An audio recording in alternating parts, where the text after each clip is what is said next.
शलाकया चक्षुरुन्मीलितं येन तस्मै श्रीगुरुवे नमः। नमो महावदन्याय कृष्ण प्रेम प्रदायते कृष्णाय कृष्ण चैतन्य नामने गौरतुषे नमः।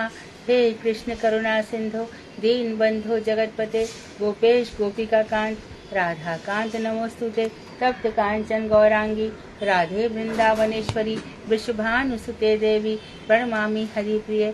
तवैवास्मि ना जीवामि तया बिना इति विज्ञाय राधे त्वं नये मां चरणान्तिकं गुरुवे गौरचन्द्राय राधिकायै तदालये कृष्णाय कृष्णभक्ताय तद्भक्ताय नमो नमः। वांशाकल्पतरुभ्यश्च कृपा सिन्धुभ्येव च पतितानां पावनेभ्यो वैष्णवेभ्यो नमो नमः। श्री कृष्ण चैतन्य प्रभु नित्यानंद श्री अद्वैत गदाधर श्रीवासादि श्री गौर भक्त वृंद। हरे कृष्ण कृष्ण कृष्ण हरे हरे हरे राम राम राम हरे हरे। मैं सर्वप्रथम मध्य गुरु पाद में परमाराध्यतम नित्य प्रविष्ट ओम विष्णुपाद अष्टोत्तर शत श्रीमद् भक्ति वेदांत श्री नारायण गोस्वामी महाराज मध्य शिक्षा गुरु पाद में परमाराध्यतम नित्य प्रविष्ट ओम विष्णुपाद अष्टोत्तर शत श्रीमद् भक्ति वेदांत श्री वामन गोस्वामी महाराज के चरणार बिंद में अनंत कोटि दंडवत प्रणाम ज्ञापन कर उनकी अहेतु की कृपा की वांछा करती हूँ। मैं ग्रंथ राशि चतन शिक्षामृत तदय रचयिता ओम विष्णुपाद सत्यनारायण श्री भक्ति में ठाकुर के चरण कमलों में अनंत अनंत कोटि दंडवत प्रणाम कर उनकी अहेतु की कृपा की प्रार्थना करती हूँ। मैं उपस्थित श्रोता मंडली वैष्णवी सभी के लिए यथा योग्य वंदन अभिवादन दंडवत करती हूँ। तो हमारा जो ज्ञान का प्रसंग चल रहा है कि हमें किस चीज का ज्ञान होना चाहिए। तो राधिका तो यहाँ पे हमें स्पष्ट रूप से बता रहे हैं, ये जो बिलू है ये क्या है, जो हमें स्पष्ट रूप से बताया कि ये जो ज्ञान हुए जड़ ज्ञान हो गया। जड़ ज्ञान अर्थात संसार के जितने प्रकार के ज्ञान है वो जड़ ज्ञान है, इंद्रियों से संबंधित ज्ञान है। ये सब बता दिए है ना। कितनी भी हमने रेलें बना ली, हवाई जहाज बना लिए, शिप्स बना लिए, अस्पताल खोल लिए, मठ मंदिर बना लिए, ये सब। अभी बताओ, एक बात है कि हमारे रूप गोस्वामी सनातन गोस्वामी पास मठ मंदिर बना करके रहते थे क्या? हमारे रघुनाथ दास गोस्वामी मठ मंदिर बना के रहते थे क्या? तो अब प्रश्न है कि अभी क्यों बन रहे हैं? अभी इसलिए बन रहे हैं, शुद्ध भक्ति प्रचार केंद्र बन रहे हैं। उन लोगों ने अपनी शिष्य परंपरा भी नहीं बढ़ाई। लोकनाथ गोस्वामी ने कितनी मुश्किल से नरोत्तम ठाकुर को दीक्षा दी। अभी एक चलन चल पड़ा है कि हमारे शिष्य ज्यादा, हमारे पूज्यपाद त्रिविक्रम गोस्वामी महाराज ने तो एक शिष्य भी नहीं बनाया। तो जैसे जैसे समय होता जाता है उसके हिसाब से कि चलो कुछ नहीं, थोड़ा तो भजन करेंगे, थोड़ा तो समझेंगे, थोड़ा तो हाँ, जड़ इंद्रिय संबंधी जो चीजें हैं। उसके बाद जड़ इंद्रिय के बाद हमें बताया गया था कि हम एक समझते हैं कि ईश्वर करके कोई चीज है, ईश्वर ज्ञान करके कोई चीज है ना। तो जब कोई मरता है या कोई कर्मफल भोगता है या ऐसा कुछ होता है तो हमको ऐसा लगता है कि भगवान एक शक्ति संसार को चला रही है। इसके पहले हमें नैतिक ज्ञान के विषय में बताया गया कि साम दाम दंड भेद, तो वो जड़ इंद्रिय से थोड़ी ऊपर की चीजें चली जाती हैं। तो समाज में हम कितनी चीजें कर सकते हैं, है ना। जैसे कि कल बताया था कि बहुत से लोग समझते हैं कि हम समाज को बदल देंगे, समाज को सुधार देंगे। ऐसा नहीं हो पाता। समाज जैसा चल रहा है वैसा चलता आ रहा है। और जैसे मानो हम समाज को बदलने की कोशिश करें, परंतु कलयुग के धर्म है। कलयुग में कैसा धर्म आ जाएगा? यहाँ कोई जो पाखंडी होगा उसको संत माना जाएगा। कलयुग में केवल बालों का ही धर्म रह जाएगा। जो झूठ बोलेगा उसी को सत्यवादी माना जाएगा। यहाँ सब विपरीत धर्म हो जाएगा। तो ये सब कलयुग के धर्म है। फिर ये नीति चली। नीति के बाद हमें बताया गया था कि नैतिक ज्ञान के बाद बताया गया ब्रह्म ज्ञान। ब्रह्म ज्ञान बताया था, ईश्वर ज्ञान बताया। अब ईश्वर में बताते बताया कि जो सब विशेष है भगवान, उनका कुछ होता तो है नहीं, समझ तो पाते नहीं, इसलिए वो कहते थे भगवान निर्विशेष है। भगवान की आराधना करके तो देखो, भगवान का नाम जप के तो देखो। हम भी कहते हैं, हमारे तुलसीदास जी ने भी कहा, बिनु पद चले सुने बिनु काना, और कर बिन कर्म करे विधि नाना। आनंद रहित सकल रस भोगी और बिन वाणी वक्ता बन जोगी। भगवान को पैर नहीं है वो चल सकते हैं, भगवान कानों के बिना सुन सकते हैं, उनके मुख नहीं है परंतु सारे भोगों का रसास्वादन कर सकते हैं, और उनके पास वाणी नहीं है फिर भी बहुत बड़े वक्ता है।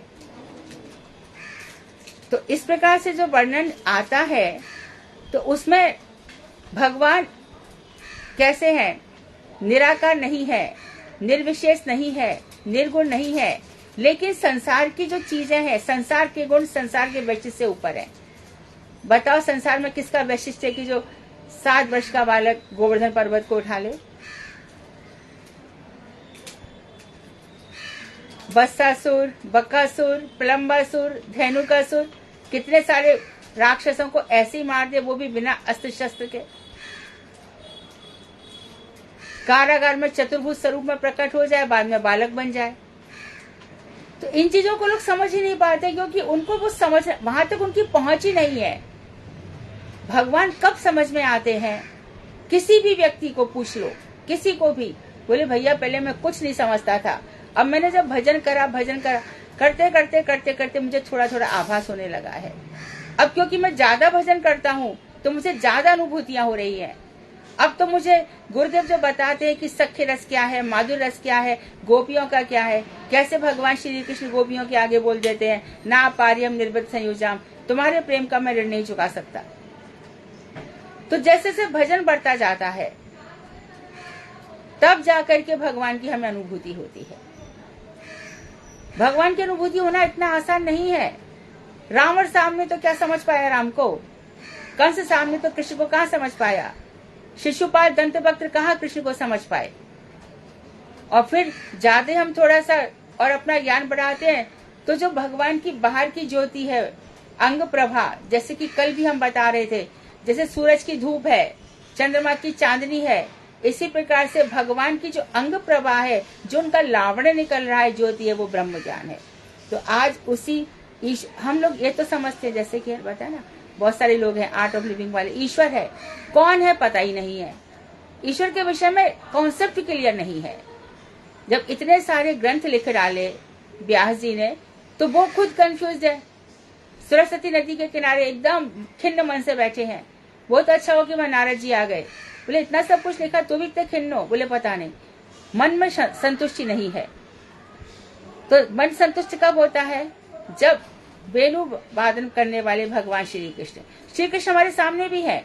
देखो हम भगवान को नहीं मानेंगे, गीता को मान रहे हैं। सोचो इससे ज्यादा दुख की बात क्या होगी। गीता पढ़ेंगे परंतु गीता बोली किसने, गीता कही किसने? बार बार अर्जुन कह रहे हैं, बार बार अर्जुन कह रहे हैं, हे कृष्ण, हे महाभाग, हे पार्थ सारथी। भगवान श्री कृष्ण को कितने ही नामों से पुकारते हैं, हे गोविंद। तो ये यदि भगवान श्री कृष्ण ही है तो गीता कौन कह रहा है? इस बात का वो उत्तर नहीं देंगे और गीता को लेकर के प्रचार भी खूब करेंगे, परंतु श्री कृष्ण को नहीं मानेंगे। तो ऐसे कर करके वो ब्रह्म में फंस जाते हैं। क्या ब्रह्म बोल रहा था क्या?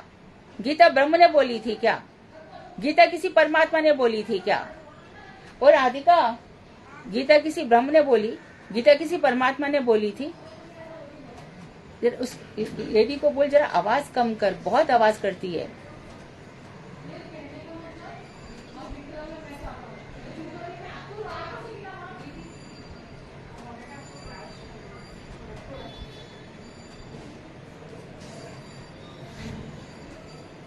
तो ये नैतिक ज्ञान के बाद जो ब्रह्म ज्ञान बताया, तो इसी में हमारे कॉन्सेप्ट क्लियर हो जाते हैं ना कि जो ब्रह्म है वही श्री कृष्ण है, वही परमात्मा है, वही हमारे हृदय में भी बैठे हैं। इस चीज को समझ लेना चाहिए। तो इससे हमें कृष्ण से प्रीति होती है, प्रेम होता है। अब बताओ कोई व्यक्ति मूर्ख नहीं है क्या? मूर्ख माना जाएगा ना उसको। अरे सब कुछ नहीं है, एक ईश्वर है। तो अब आपको समझ में आ गया होगा कि ब्रह्म गीता कैसे, ब्रह्म ने गीता बोली है तो ब्रह्म के कहीं ना कहीं तो वाणी थी ना। उनके सामने अर्जुन थे ना, दोनों सेनाओं की, मेरा रथ दोनों सेनाओं के बीच में ले चलो, अर्जुन बोलते हैं। भगवान ने कहा चल, और उन्होंने रथ कहाँ पे आके रोका? जहाँ पे भीष्म पितामह खड़े थे, यहाँ द्रोणाचार्य खड़े थे। देख ये तेरे दादा हैं, देख तेरे गुरु है, तू सोच रहा है ना आसक्ति, ये देख तेरे से लड़ने को तैयार है, तू किसमें आसक्ति रख रहा है? ये सामने पहले से युद्ध में आके डटे हुए मैदान में। जब भगवान ने साक्षात दिखाया तब तो अर्जुन का मुंह दूर हुआ। हम लोग का मुंह दूर कैसे हो? तो हमको गुरु वर्ग है वो रास्ता दिखाते हैं कि देखो भैया हमने अनुभूतियां की है, हमको ऊपर से भेजा गया है तुम लोगों को ज्ञान देने के लिए, तुम लोग हमारी बातें सुनो, हमारी बातें मान लो, अपना जन्म सफल कर लो, मान लो। तो गुरु वर्ग ऐसे आके समझाते हैं। महाराज जी कितने फिर दुख से कहते थे कि मैं तो कृष्ण भक्ति लेकर के आया था, कोई लेना ही नहीं चाहता, वापस ले जाऊंगा।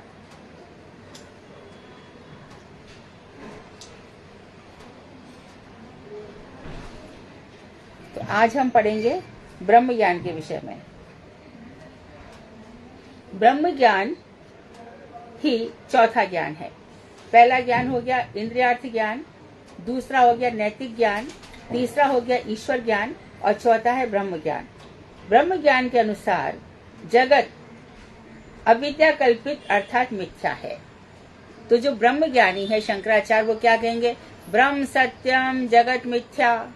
जगत एक कल्पना है, जगत एक सपना है। यहाँ पर कोई मर रहा है, कोई जी रहा है। हम स्वप्न देखते हैं, स्वप्न में हम देखते हैं कि हम यहाँ जा रहे हैं वहां जा रहे हैं, लेकिन वास्तव में हम कहीं नहीं जा रहे, हम तो अपने बिस्तर पर लेटे होते हैं। इसी प्रकार से लोग कहते हैं कि जो ब्रह्म सत्य है जगत झूठा है, ऐसी इनकी कल्पना है। देखो सुनो, जगत कभी झूठा नहीं हो सकता। हम तुम कभी झूठे नहीं है, हम तुम परमात्मा के अंश हैं। जितना परमात्मा सत्य है उतने ही हम सत्य हैं। गीता में भगवान कह रहे हैं अर्जुन ऐसा कभी नहीं था जब तू नहीं था, और ऐसा कभी नहीं था जब मैं नहीं था। हम सब हमेशा ही हैं। हमने अब भगवान की एक माया चल रही है जिसके कारण हम कंफ्यूज हुए पड़े हैं, भ्रमित हो रहे हैं। तो ऐसा कहते हैं वस्तु केवल एक है, उसका नाम है ब्रह्म। वो ऐसा कहते एक वस्तु है और जिसका नाम है ब्रह्म। जगत और जगत के संबंध अज्ञान या माया कल्पित है। जगत के जितने भी संबंध हैं माया के द्वारा बने हुए। ये बात तो ठीक है, इसमें हम भी उनके साथ हैं। माया कल्पित है। यदि पुत्र ही सब कुछ है तो क्यों पुत्र अपनी मैयाओं को वृद्धाश्रम में छोड़ आते हैं? वो भी तो पुत्र ही था ना। और मैया को छोड़कर आ रहे हैं, मैया डकरा रही है, बुरी तरह से फुट फुट कर रो रही है और पुत्र को कोई प्रभाव नहीं पड़ रहा है।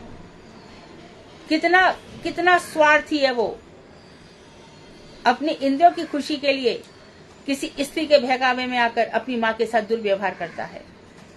ये तो समझ में आता है, तब हमें समझ में आता है संसार झूठा है।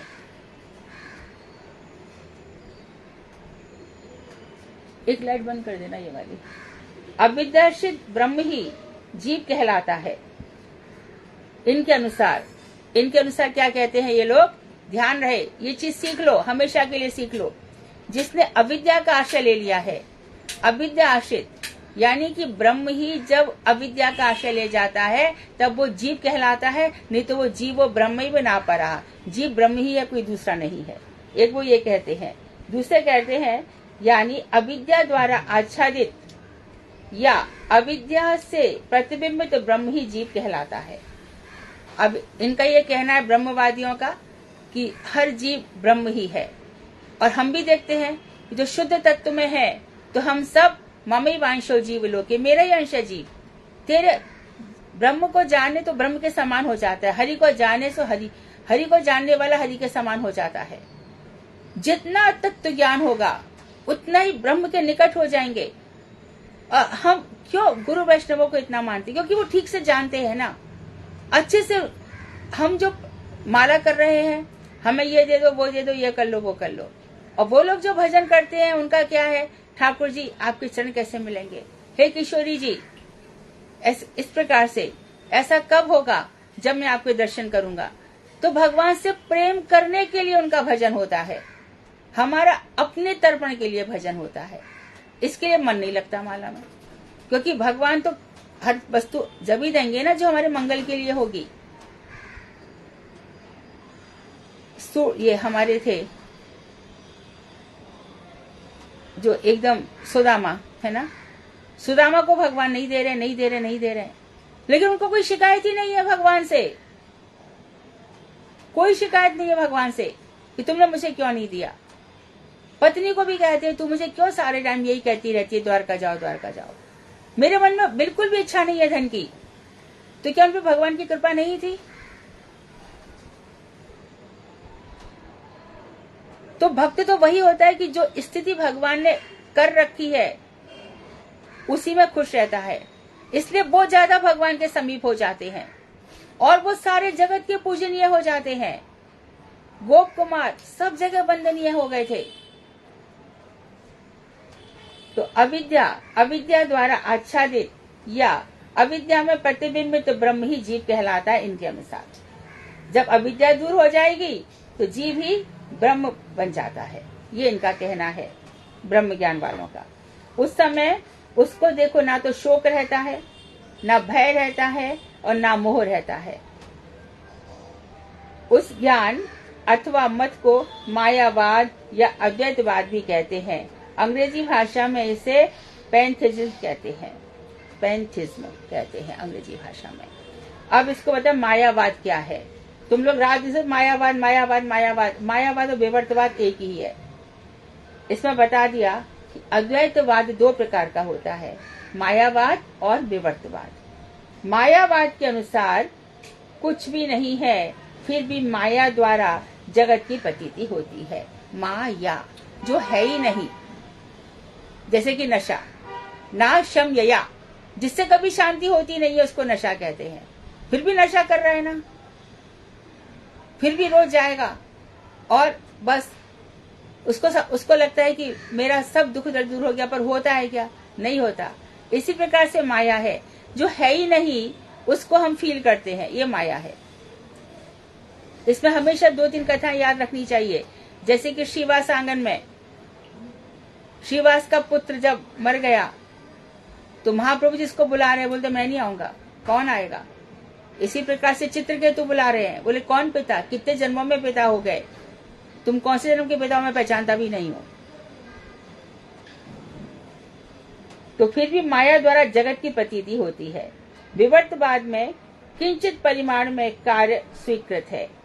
विवर्तवाद में इसमें तो माया बिल्कुल भी नहीं है, और विवर्तवाद में माया का कुछ कार्य माना जाता है। इसको स्पष्ट करेंगे।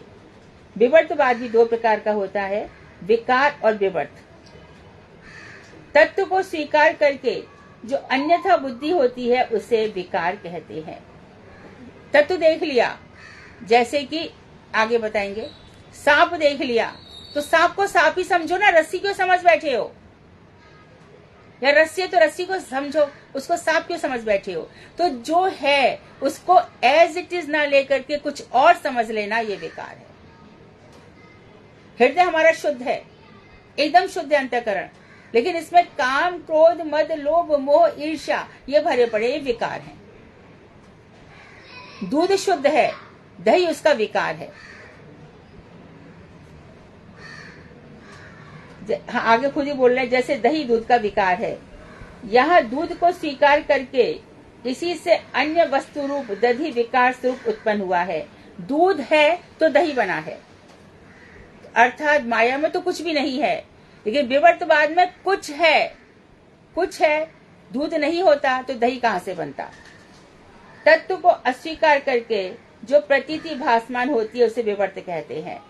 तत्व दिखाई तो दे रहा है लेकिन उसको मानते नहीं है, ये विवर्तवाद है। यानी मायावाद में तो कुछ है नहीं, कल्पना है, और विवर्तवाद में क्या है? वस्तु है लेकिन उसको मानना नहीं है, ये विवर्तवाद है। फिर से सुन लीजिए, मायावाद में कल्पना है, जगत एक कल्पना है, जगत एक सपना है।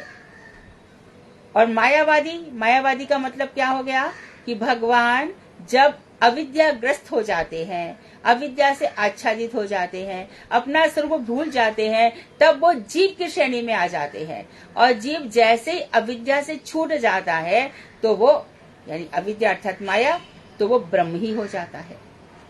ये मायावाद है। विवर्तवाद में कोई वस्तु है लेकिन उसको कुछ और समझ लेना।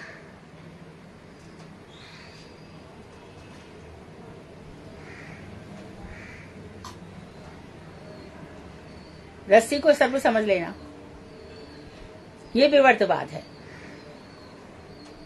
इसमें बता रहे हैं कि जैसे दूध है तभी तो दही बनाना, तो लेकिन ये क्या करते हैं कि जो तत्व दिख रहा है परंतु उसको अस्वीकार कर उसकी जो प्रतीति भासमान होती है उसे विवर्त कहते हैं। जैसे रज्जू में सर्प का ज्ञान, रस्सी में सर्प का ज्ञान, रस्सी को सर्प समझ लेना। जैसे शुक्ति में जो सीपी होती है उसको चांदी मान लेना। मायावाद, विवर्तवाद, जीववाद आदि और भी बहुत से भिन्न भिन्न प्रकार के मत हैं, परंतु कुछ मूलभूत सिद्धांत सभी में समान है। हम उनको नीचे बता रहे हैं, इनको समझ लो। ब्रह्म ही एकमात्र वस्तु है, उसके अतिरिक्त कोई दूसरी वस्तु नहीं है। जो प्रतीत हो रहा है वह सत्य नहीं है, व्यवहारिक प्रतीति मात्र है। ये मायावाद के एग्जाम्पल्स बता रहे हैं। मायावाद कौन कौन से सिद्धांतों पर टिका है? मायावाद, विवर्तवाद और ये है ना ब्रह्म प्रजापति, कौन सा है वो ये सब किस पर टिके हुए हैं? इनका ये कहना है कि संसार में एक ही वस्तु है, ब्रह्म। उसके अतिरिक्त, ब्रह्म के अतिरिक्त कोई दूसरी वस्तु नहीं है। जगत करके कोई वस्तु नहीं है, जीव करके कोई वस्तु नहीं है, गोलोक धाम करके कोई वस्तु नहीं है, पृथ्वी, जल, अन्नमय कोश, प्राणमय कोश करके कोई वस्तु नहीं है, भगवान के अवतार करके कोई वस्तु नहीं है। ब्रह्म ही एक वस्तु है, ये मायावादी कहते हैं। और जो प्रतीत हो रहा है, जो हमें दिखाई दे रहा है, वह सत्य नहीं है, ये खाली व्यवहार है। यानी कि कुछ भी सत्य नहीं है, ये संसार है, ये व्यवहार है, कल्पना है, सब झूठ है, सब झूठ है, कुछ भी नहीं है। ये ब्रह्मवादी मायावादी कहते हैं। तो इनका पहला सिद्धांत क्या हो गया? ब्रह्म ही एक वस्तु है, इसके अतिरिक्त सब सपना है।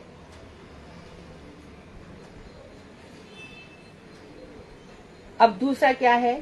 जीव नहीं है, यदि है तो वह ब्रह्म का विकार या विवर्त है। जीव है ही नहीं, यदि है तो ब्रह्म का ही विकार है। ब्रह्म ही अपने आप को भूल करके अविद्या से ग्रस्त होकर जीव बन गया। ये दूसरा है। अभी तुम लोग मायावाद पे देखो कितना लेक्चर दे सकते हो। तीसरा कह रहे हैं, ये कहते हैं जगत मिथ्या है। ध्यान दो, जगत झूठा नहीं है। ये प्रलय होती है फिर सृष्टि हो जाती है, प्रलय होती है फिर सृष्टि हो जाती है, और भगवान विष्णु इसका संरक्षण करते हैं। लेकिन वो कहते हैं जगत झूठा है। चौथी बात कहते हैं, जो व्यक्ति अपने आप को जीव मानकर अभिमान करते हैं, उनके द्वारा इस अभिमान को त्याग कर देने पर वे ही ब्रह्म है। वही बात फिर से कह दी। जो समझते हैं कि मैं जीव हूँ, और जब माया का उनको समझ में आ जाता है तब वो उस अभिमान को त्याग कर देते हैं। जिस समय विद्या का त्याग कर देते हैं तो अहम ब्रह्मास्मि, अहम ब्रह्मास्मि, अहम ब्रह्मास्मि, मैं ही ब्रह्म हूँ, मैं ही ब्रह्म हूँ, मैं ही ब्रह्म हूँ। छांदोग्य उपनिषद में यही बात आई। श्वेतकेतु ने पूछा, हे गुरुदेव मैं कौन हूँ? तो पूरा ब्रह्म का वर्णन किया और कहा तत्त्वमसि, तुम वही हो, तुम ब्रह्म ही हो, कोई और नहीं हो। तो उनका कहने का तात्पर्य यह था कि तस्य त्वमसि, तुम उनके ही हो। अहम ब्रह्मास्मि, मैं ब्रह्म का ही हूँ। कहाँ हटा देते हैं, मैं ब्रह्म हूँ। ये सब रावण, शिशुपाल, दंतवक्त्र, ये सब वही लोग हैं, मैं ही ब्रह्म हूँ। लेकिन वहां पे कहना चाहते थे कि तुम उनके हो। अरे जिन्होंने तुमको बनाया वो कह रहे हैं कि तू मेरा अंश है, तू वास्तव में मैं ही है। जीव तू ब्रह्म ही है, कोई बात नहीं है, लेकिन पार्ट एंड पार्सल है, अंश है, पूरा की पूरा भगवान नहीं है। तू क्षेत्रज्ञ बन, गीता में भगवान कह रहे हैं। तू शरीर को जानने वाला बन। देख, जैसे कि एक खेत में बीज बोया जाता है और माली उसका फल भोगता है, उसी प्रकार से ये तेरा जो शरीर है, इसमें आत्मा और परमात्मा बैठे हैं। ये सीधी सच्ची बात है, पर वो मानेगा ही नहीं। आत्मा ही परमात्मा है, ये उसका कहना है मायावादी का। जीव करके कोई वस्तु ही नहीं है। तो जीव जब मर जाता है तो क्या हुआ? जीव ब्रह्म में मिल गया। ब्रह्म में मिल गया तो उसका क्या हुआ? अस्तित्व खत्म हो गया। बोले नहीं, अस्तित्व रहता है जीव का। कब रहता है? जब हमारा सेवा भाव रहता है। तो वो उसको समझ में नहीं आती बात। सेवा तो उसको करना ही नहीं है। वो भगवान के समान ऐश्वर्यवान बनना चाहता है। शिशुपाल रावण को क्या चाहिए? कंस को क्या चाहिए? कोई मुझे मार ना सके, कंचन, कामनी, यही सब स्वर्ग के जितने भी सुख है ये सब मुझे मिलता रहे। ये सब भोग बुद्धि है इनकी। भोग बुद्धि के कारण ये ब्रह्म को भी भुला देना चाहते हैं, ईश्वर को अपने अंडर में करना चाहते हैं। वो तो अच्छी बात है कि भगवान के चक्रवक्र इनका काम करते रहते हैं। तो इतने सारे हिरण्यकशिपु, शिशुपाल, दंतवक्त्र, कंस, ये सब अहम ब्रह्मास्मि वाले मर गए, फिर भी ये मायावाद नहीं मरा। उसको मानने वाले अभी तक जी रहे हैं। शिवोहम शिवोहम शिवोहम, मैं ही शिव हूं, मैं ही शिव हूं, मैं ही शिव हूं। क्या करेगा शिव है तो? एक और था ना भस्मासुर, बकासुर। भगवान से वरदान ले लिया शिव जी से, जिस पे हाथ रखो वो भस्म हो जाए। तो सबसे पहले पार्वती को ही छीनना चाहा उसने, भगवान की शक्ति पे हाथ अजमाना चाहा। ये मैं ही शिव हूं, मैं ही शिव हूं, तो पार्वती का भोग करेगा। ये वाली बात है। तो जगत मिथ्या, जो व्यक्ति अपने आप को जीव मानकर अभिमान करते हैं, उनके द्वारा उस अभिमान को त्याग कर देने पर वे ही ब्रह्म है। तो अभिमान हम जीव मान ही नहीं, अपने आप को ब्रह्म मान ले तो ब्रह्म हो जाएंगे। और क्या कह रहे हैं? मुक्ति ही चरम प्रयोजन है। मुक्ति का इनका क्या तात्पर्य है? हम कहते हैं भैया मुक्त हो जाओ। मुक्त मतलब हम तो ये कहते हैं तुम संसार के सुख दुख दोनों, हार जीत दोनों, यश अपयश दोनों, लाभ प्रतिष्ठा दोनों, हानि जो कुछ भी है उन सब से मुक्त हो जाओ। और हम क्या कहेंगे? देखो भगवान का भजन करो तो तुम्हारा जो आत्यंतिक दुखों की निवृत्ति है, कोई दुख ही ना रहे, ये मुक्ति है। तो ये कब रहेगी? जब तुम भगवान का भजन करोगे। लेकिन ये क्या कहेंगे? मुक्ति ही चरम प्रयोजन है, अर्थात मैं मुक्त हो गया अर्थात मैं भगवान हो गया। और हमारे यहाँ क्या कहे? मुक्ति गए गोपाल सो मेरी मुक्ति बताए, चरण रज मस्तक पड़े मुक्ति मुक्त है जाए। तो सालोक्य मुक्ति, सारूप्य मुक्ति, सायुज मुक्ति, सारिष्ट मुक्ति, सारूप्य मुक्ति, ये 5 प्रकार की मुक्ति। और हमारे भक्त दिए मानम न गृहंती, मैं देना चाहता हूँ वो लेना नहीं चाहते। ध्रुव को देना चाहा, प्रहलाद को देना चाहा, सबको देना चाहते, लेते ही नहीं है। क्या करेंगे? आपका जो सेवा सुख है वो हम छोड़ना नहीं चाहते। दूध जब दामोदर लीला में जब दूध गिरा तो क्यों गिरा? श्री कृष्ण माता का दूध पीने से तृप्त हो जाएंगे तो मेरा जीवन किस काम का? इससे अच्छा तो मर ही जाओ। वो बात इन लोगों को समझ में नहीं आती। ब्रह्म और क्या कहते हैं? ब्रह्म निर्गुण अर्थात निशक्तिक है। ब्रह्म की कोई शक्ति नहीं है, वो निर्गुण है। व्यावहारिक प्रतीति के विरुद्ध, अब समझो, व्यावहारिक प्रतीति के विरुद्ध कुछ भी कहने के लिए विशेष सतर्क होकर कहने की आवश्यकता होती है। जो व्यावहारिक प्रतीति है अर्थात जो जगत दिख रहा है, ये संबंध दिख रहे हैं, इसके विरुद्ध कुछ भी कहने के लिए हमें बहुत अलर्ट होना होता है, क्योंकि ऐसे कथन को प्रमाणित न कर सकने पर उस वक्ता को विकृत मस्तिष्क की श्रेणी में रखा जाता है।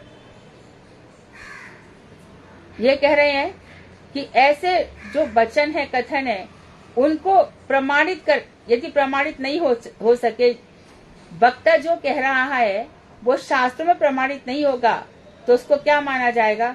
अरे यार ये पागल हो गया है, कुछ भी बोलता है। तो ब्रह्मवादियों के सामने भी समस्या है और हमारे सामने भी समस्या है। वो सुनना नहीं चाहते हमारी बातें। जबकि गोपियों ने उनको बराबर उद्धव जी को जवाब दिया, निर्गुण कौन देश को वासी, ये कहाँ रहता है हमें बताओ। और भगवान खुद कहते हैं, गीता में कहा है, मैं अनिकेतन हूँ, तुम भी अनिकेतन बनो। अनिकेतन हो मतलब आपका घर नहीं है? नहीं। तो आपका घर कहाँ है? सर्वव्यापक हूं मैं, चींटी से लेकर हाथी तक सब जगह में मैं रहता हूँ। भगवान ऐसा कहते हैं। भक्त तू भी अनिकेतन बन, तेरा घर है लेकिन सोच तू घर तेरा घर नहीं है। सब कुछ तूने इतनी मुश्किल से बनाया, तो इसमें तेरी आसक्ति मत रख। यत् किंच जगत्याम जगत तेन त्यक्तेन भुंजिता, जो कुछ भी जगत में उसका त्याग पूर्वक भोग कर। हमेशा तैयार है, बाल पकड़ के खड़े हुए हैं भगवान, कभी भी उठा के लेके चल जाएंगे और फिर न जाने किस लोक में भटकेंगे। लेकिन गारंटी है ब्रह्मवादियों का कोई गारंटी नहीं है, क्योंकि ब्रह्म करके वस्तु ही नहीं है तो वो कहाँ जाएंगे? वो मुक्ति लोक में, ब्रह्म लोक में चले जाएंगे और वहां क्या निर्जीव वस्तु की तरह पड़े रहेंगे, क्योंकि वो निर्गुण ब्रह्म की उपासना कर रहे थे ना। तो उनकी रक्षा करने कौन आए? वो तो ब्रह्म का ध्यान ही नहीं किया, निराकार ब्रह्म का ध्यान किया तो साकार ब्रह्म उनकी रक्षा करने कैसे आएगा? मैं खाली अंग ज्योति का ध्यान कर रही हूँ और अभी मेरे पास मुसीबत आ जाए, अब मेरी रक्षा करने कौन आएगा? क्योंकि रक्षा का काम तो ब्रह्म का है ही नहीं। तो मैं कहूँ अरे ये सब दुख दर्द छोड़ दो, मैं मुक्त होना चाहता हूँ, मैं ब्रह्म होना चाहता हूँ। अरे आत्मा परमात्मा में मिल गई, अरे आत्मा परमात्मा में जो निकल गई, सूर्य की किरण जो निकल गई, सूर्य की किरण कभी सूर्य में वापस जा ही नहीं सकती। आत्मा से जो भगवान से जो आत्मा निकल गई वो कभी भगवान में नहीं जा सकती, कभी भी नहीं जा सकती। बहुत से लोग लिखेंगे ब्रह्मलीन, ब्रह्म में कोई लीन नहीं हो सकता, कोई कैसे ब्रह्म बनेगा? तो अभी तो तुम कह रहे हो कि अंग ज्योति है, तो वो ज्योति में लीन हो गया, किधर लीन हो गया? उसका अस्तित्व ही खो गया, वो मरा भी नहीं, जिया भी नहीं, पता तो चले वो है कहाँ। हम कहते हैं कि नदियां सागर में मिल गई, गंगा सागर में मिल गई और गंगा सागर ही बन गई कि नहीं? बे ऑफ बंगाल में जाके सब नदियां सागर बन जाती हैं, लेकिन वही बे ऑफ जो मिलती है तो ऊपर जब पानी आकाश से, जब सूर्य सारे पानी को ग्रहण कर लेते हैं तब वही अपने अस्तित्व को लेकर फिर से बहती है। गंगा अपना अस्तित्व कहाँ खोती है? बोलो। जीव मरेगा, जरूर मरेगा, लेकिन अस्तित्व उसका कहीं नहीं खोता। गंगा आज भी बह रही है, कहीं तुंगभद्रा होके बह रही है, कहीं पुष्पभद्रा होके बह रही है, कहीं ना कहीं कितने मंदाकिनी बन के बह रही है और नरक में जाकर के वही बैतरनी हो जाती है।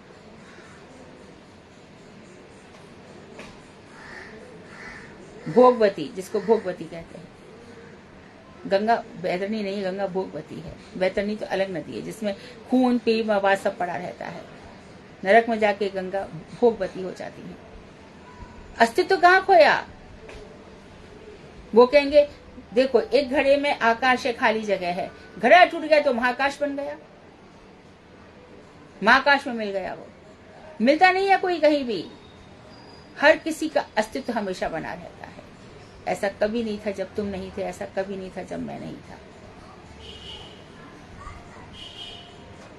तो ऐसे कथन को प्रमाणित करने के लिए उस वक्ता को विकृत मस्तिष्क की श्रेणी में, विकृत मस्तिष्क की, विकृत मतलब पागल हो गया है।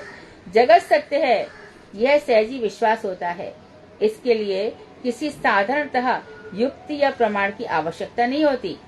पुनः जीव एक क्षुद्र तत्व है, यह भी सच प्रतीति है। जगत सत्य है, यह मैनिफेस्ट अभी प्रकट है, अभी प्रकट नहीं है। जगत सत्य है, जगत झूठा नहीं है। जगत झूठा होता तो गुरु शिष्य का संबंध सबसे पहले झूठा होता। हमने तो गुरु बनाए हैं, सब ग्रंथ झूठे हो जाते, पर झूठे कहाँ हैं? वो तो काम कर रहे हैं ना। जिसका जितना भजन हो रहा है उस पर उतना ज्यादा मंत्र काम कर रहा है। सांप किसी पर अपना विष उगल दे तो ओझा को बुलाया जाता है, भैया मंत्र उतार दो। ओझा कुछ मंत्र फूकता है और मंत्र विष उतर जाता है। जब ओझा के मंत्र में इतनी ताकत है विष उतार देने की, तो जो महामंत्र उसमें कितनी ताकत होगी? लेकिन श्रद्धा नहीं है, विश्वास नहीं है, निष्ठा नहीं है।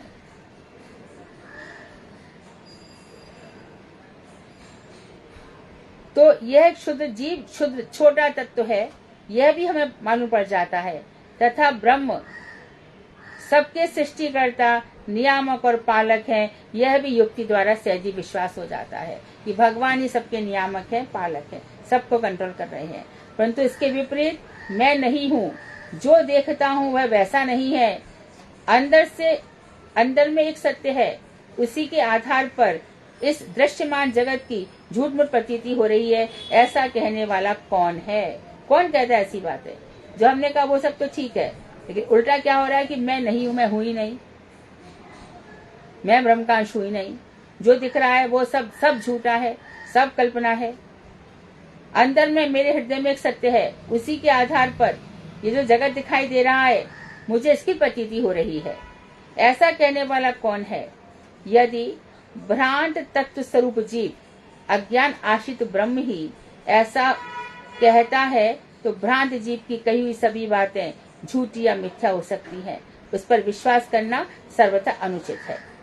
तो कह रहे कि यदि भ्रांत भटका हुआ, भ्रांत भूला हुआ तत्व स्वरूप जीव जो अज्ञान से आश्रित है, जो कहता है कि मैं ब्रह्म हूँ या मैं माया का दास हो गया हूँ, ऐसा कहता है तो वह भ्रांत जीव की कही हुई सभी बातें झूठी। जब तू खुद ही भटका हुआ है तो तेरी बातों का क्या विश्वास करें? तुझे अपना ही नहीं मालूम। तो जब माया कल्पित हो गया तो माया से आश्रित तू हो गया। अब जो तू बोल रहा है तो सब माया के बल पे ही बोल रहा है ना, सत्य के बल पे तू कहाँ बोल रहा है? जब तू खुद ही कह रहा है कि मैं झूठा हूँ, जगत झूठा है, तो तू पहले झूठा हो गया, फिर तेरी कही हुई बात सत्य कैसे हो सकती है? तूने कहा जगत मिथ्या है, तूने कहा मैं अज्ञान आश्रित जीव हूँ। जब मेरा अज्ञान दूर हो जाएगा तब मैं तो तू ब्रह्म बन के जो बोलेगा तब सुनेंगे। अब जो तू खुद ही कह रहा है मैं झूठा हूँ, यहाँ पे ऐसा बताया गया। तो उसकी कही हुई सभी बातें झूठा मिथ्या हो सकती है, उन पर विश्वास करना गलत है। फिर झूठी बात पर जब तू खुद ही कह रहा है कि जगत झूठा है, जगत झूठा है, तो तेरी बात पे मैं क्यों विश्वास करूं? तो सबसे पहले तो तू ही झूठा हो गया ना।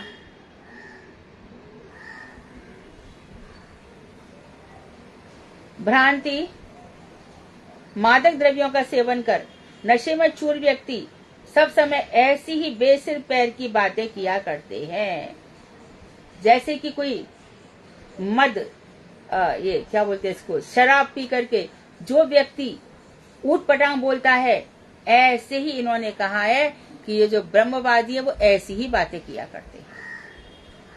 बहुत ही बढ़िया बात कह दी कि तू बोल रहा है जगत मिथ्या है, तो तू सबसे पहले झूठा रहा। फिर तूने जो कहा उसका विश्वास कौन से शास्त्र में बता, कौन से शास्त्र में कहा गया है कि भगवान नहीं है? कभी कभी वे मन ही मन अपने को बादशाह या नवाब मान लेते हैं और उसी अभिमान से कार्य करते हैं। मन में बादशाह समझ लेना है ना। आई एम द मास्टर, मैं सारे जगत का मास्टर हूँ, सब कुछ मेरे हिसाब से चल रहा है, ऐसे शेख चिल्ली कहते हैं रहते हैं। अरे सब हमारी बात है, सब हमारा ये सब, कोई भगवान कुछ अलग से थोड़ी कर रहा है, हमारा ही है वो। मैं खुद हमारे अस्कुंडा में द्वादश मंदिर के सामने एक व्यक्ति थे, वो हमेशा भांग पीते रहते थे और बस 4 बजे हमारा विद्यालय से आने का समय होता था, 4 बजे, और माँ का सबका आदेश था कि बिल्कुल बच के निकलना वहां से। यद्यपि उन्होंने आज तक कभी किसी से कुछ कहा नहीं है, तब भी आदेश था कि बिल्कुल उस तरफ देखना मत, घर पे चले आना। तो भाई से पूछा ऐसा क्या करता है? बोले जब भी वो भांग पीता है तो पहले बोलेगा ऐसी आवे हरि गुण गावे, चढ़े तो ऐसी चढ़े कि भगवान के गुणगान करे। तो मैंने एक बार गुरुदेव को बोला, गुरुजी मैं जहाँ पर रहती हूँ वहां पर चतुर्वेदी बहुत रहते हैं और इन लोगों का भगवान में भाव बहुत है। बेटी ये भांग के नशे में कुछ भी बोलते हैं, जब भांग का नशा उतर जाता है तब ये भक्ति भी भूल जाते हैं। तो नशा में इंसान जो बोलता है तो ये ब्रह्मवादी की बात उन्होंने कहा, ये बेसिर पैर की बात है, ये खुद ही अपने आप को झूठा कह रहे हैं। ब्रह्म सत्य जगत झूठा, अपने आप को पहले झूठा बता दिया इसने। तो ये अपने को बादशाह मान बैठते हैं। हाँ, और एक चीज मुझे याद आई, एक यहाँ पे था ना मथुरा में, तो वो एक लड़का यहाँ से गया तो मेरे पिताजी की दुकान पे खड़ा था, तो आके बोला कि अमिताभ बच्चन रहता है बम्बई में, हमने उसको देखा था। तो हम तो उसको देख रहे थे, ये कहाँ पे गया ऐसे। उस समय अमिताभ बच्चन, हम भी स्कूल कॉलेज में पढ़ते थे तो हम भी उसको जानते थे कि वो कोई हीरो वीरो तो है इतना। अरे मैं तो उसको जूते मार के आया, ये समझ में नहीं आया वो हमारे सामने क्या है, तो ये क्या बोल रहा है। तो देखो ये सब चीजें, ये सब लोग बेसिर पैर की बात करते हैं, अपने को बादशाह मान लेते हैं। अरे हमारे सामने कितने मोदी घूमते हैं ऐसे कहने वाले, ये वही लोग हैं जो ब्रह्म मायावाद की बात करते हैं। तो अपने को बादशाह मान बैठते, उसी अभिमान से कार्य करते हैं। ऐसी दशा में वे अपने को बादशाह नवाब के बदले ब्रह्म मान बैठे, तो इसमें आश्चर्य संदेह की बात ही क्या है। तो अभी तो भक्तिविनोद ठाकुर ने कह दिया कि आज तो तू कह रहा है कि भैया मैं किंग हूँ, और कल तू कह रहा है कि मैं ही भगवान हूँ, मैं ही ब्रह्म हूँ। तो उन्होंने इनको क्या कह दिया, ये वो लोग हैं जिन्होंने ये पी रखी है शराब, और इसके बाद ये लोग जो बोलते हैं बक बक करते हैं, उस तरह से है। भ्रांतियां कई प्रकार की होती हैं, जिनमें कुतर्क जनित भ्रांति, कुतर्क करते हैं, तर्क के बाद तर्क के बाद तर्क, अधिक ज्वर आदि के कारण भी चित्त की भ्रांति होती है। जब बुखार सिर में चढ़ जाता है तब इंसान कुछ भी बोलता है। तो भक्तिविनोद ठाकुर कह रहे हैं कि जो ब्रह्मवादी मायावादी कौन है, इनका दिमाग खराब हो चुका है। ध्यान रखिए, बहुत अच्छी बात कह दी। जो खुद जगत को मिथ्या कह रहा है, तो खुद तो मिथ्या हो गया, तो क्या सच बोलेगा फिर। तथा नशीली वस्तुओं के सेवन से भ्रांति आदि प्रधान है। तर्क द्वारा आक्रांत मानव बुद्धि ही ऐसे भीषण भ्रम की उत्पत्ति का कारण होती है। तो इसमें तर्क द्वारा आक्रांत मानव बुद्धि ऐसे तर्क में आ जाती है, और ऐसे भीषण मतांतर इनके होते रहते हैं। इसमें अब बताया कि जो पैंथिस्ट हैं, दो प्रकार के बताए थे ना, माया के दो प्रकार, एक पैंथिस्ट बताए थे और दूसरे अंग्रेजी भाषा में मायावाद या विवर्तवाद भी कहते हैं। तो एक तो उन्होंने मायावाद लिया, अब विवर्तवाद के जो पैंथिस्ट है वो कह रहे हैं, यूरोप के पैंथिस्ट, यूरोप में है ये लोगों का भी यही मत है। इनमें स्पिंजा नामक एक पंडित अभिमानी, अपने आप को यूरोप में एक विद्वान हुआ स्पिंजा।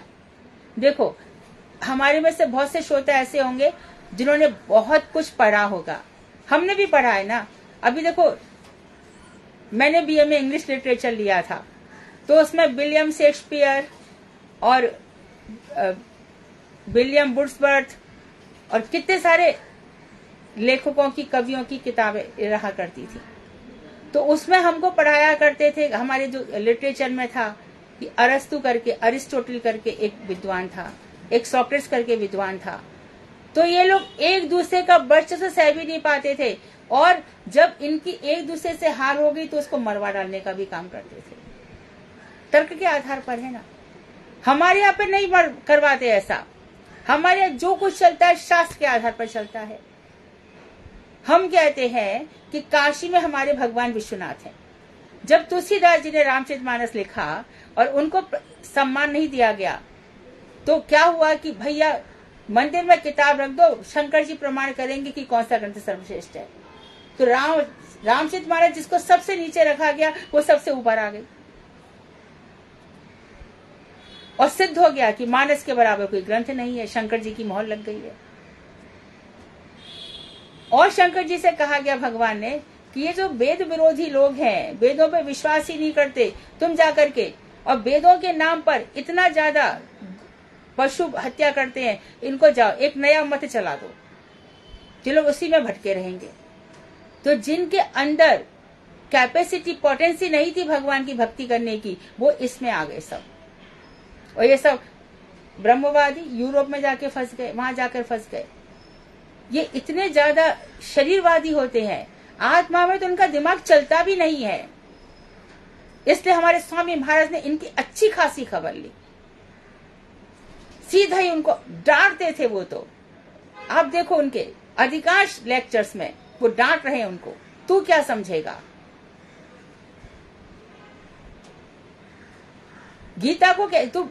गीता को मैं अभी सुना ही था 15-20 दिन पहले, खुद स्वामी महाराज कह रहे थे गीता और श्री कृष्ण अभिन्न है। गीता है तो कृष्ण है, कृष्ण है तो गीता है। पर गीता को मानेगा, कृष्ण को नहीं मानेगा, मूर्ख कहीं का। अपनी आत्मा को समझेगा नहीं, परमात्मा को समझने चला। हमारे तो शास्त्र कह रहे हैं ना कि एक शरीर में दो पक्षी बैठे हैं, आत्मा और परमात्मा। तो नहीं मानेगा वो।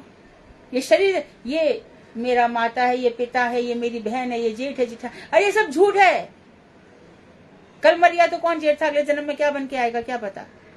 और जाने दो, पिछले जन्म में भी तो ये सब थे, कहाँ गए सब। पिछले नंबर में बड़ा प्रयास किया था। तो प्रहलाद का अवधूत उपाख्यान में आता है, वैसे ही सेम वर्णन आता है। एक व्यक्ति अपना, जब एक अवधूत पड़े हुए थे रास्ते में, उनको देख के बोला, अरे आप इतने यंग हैं, हृष्ट पुष्ट हैं, आप इस तरह से यहाँ कटोरा लेकर के बैठे हैं तो ठीक नहीं है। तो बोले आप कौन है? बोले मैं तो शहर का बहुत माना जाना व्यक्ति हूँ, बहुत प्रतिष्ठित हूँ। बोले अच्छा ठीक है, कहाँ जा रहे हैं आप? बोले अरे मुझे बहुत काम है, 4 बेटे हैं मुझे, एक के लिए एक फैक्ट्री, एक घर बनाना है, फिर दूसरे के लिए बनाऊंगा, तीसरे के, चौथे के लिए बनाऊंगा। बोले उसके बाद क्या? उसके बाद मैं आराम करूंगा। बोले तब करेगा ना, मैं आज ही से कर रहा हूँ। ये परमहंस साधु है। वो तो जानते हैं ना कि जो कुछ हम करके आए हैं वो भोग है। बुरे कर्मों का फल, किसी का पुत्र अपनी माँ को, पिता को मार रहा है, उसका मतलब उसने ऐसा किया है कभी ना कभी। ये संसार गोल है, पर ये कड़वी सच्चाई है। कोई नहीं कहेगा कि मैं ऐसा कर्म करके आया। अभी कितना भोग भोग रहे हैं सोचो। हमने तो ऐसा किया नहीं।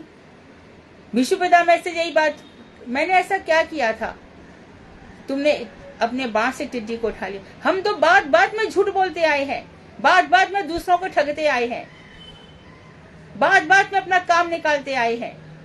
गुरु वैष्णवों की सेवा के नाम पे हमने कुछ नहीं किया। हमारा कितना सम्मान हुआ मठ मंदिर में। कौन भोगेगा इसका फल?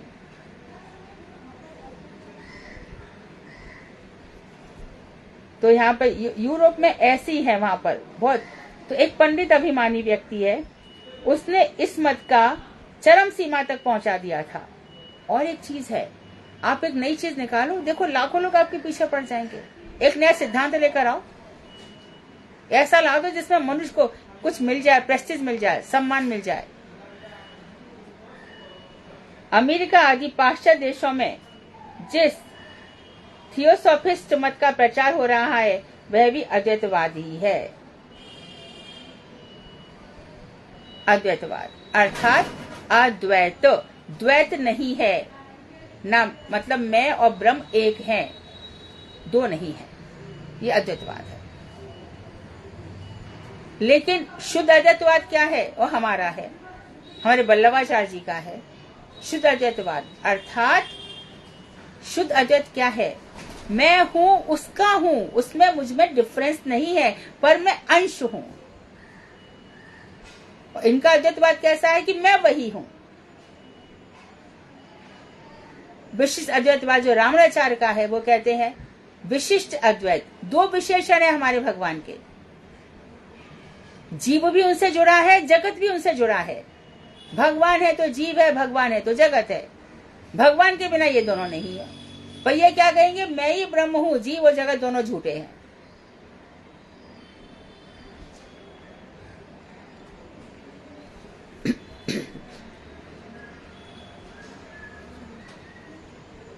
अब बता रहे हैं कि देखो, भागवत में भी वर्णन आता है इनका, दत्तात्रेय, अष्टावक्र और शंकर। बहुत बहुत बहुत रोचक विषय है। पंडित अभिमानी व्यक्ति जिस मत का समर्थन करते हैं, विचार शक्ति, जिनके अंदर विचार करने की ताकत ही नहीं है, ऐसे विचार शक्ति रहित व्यक्ति उसका अनुमोदन करते हैं, है ना। मूर्ख को, अंधे को अंधे ही ले जा रहा है, सब मूर्खों को मूर्ख ही ले जा रहे। इस प्रकार से हमारे देश में भी दत्तात्रेय, अष्टावक्र और शंकर आदि तर्क प्रिय पंडित अभिमानी व्यक्तियों ने समय समय पर ऐसे ही मत का कुछ कुछ भिन्न रूपों में प्रचार किया है। आजकल वैष्णव मत को छोड़ करके दूसरे सारे मत समूह इसी अद्वैत मत के ही अनुगामी है। वैष्णव मत इनका अनुकरण नहीं करता, बाकी सारे मत इनसे मिलते जुलते ही हैं। देखो, ब्राह्मण समाज में यह मत अधिकांश रूप से परिलक्षित होता है, ब्राह्मण लोग ज्यादा मानते हैं। इस मत का इतने व्यापक रूप में प्रचार का एकमात्र कारण यह है कि कोई भी मत मतांतर नितांत मिथ्या या भ्रांत होने पर भी अद्वैत मत की छत्र छाया को ग्रहण कर लेने पर विनष्ट नहीं होता।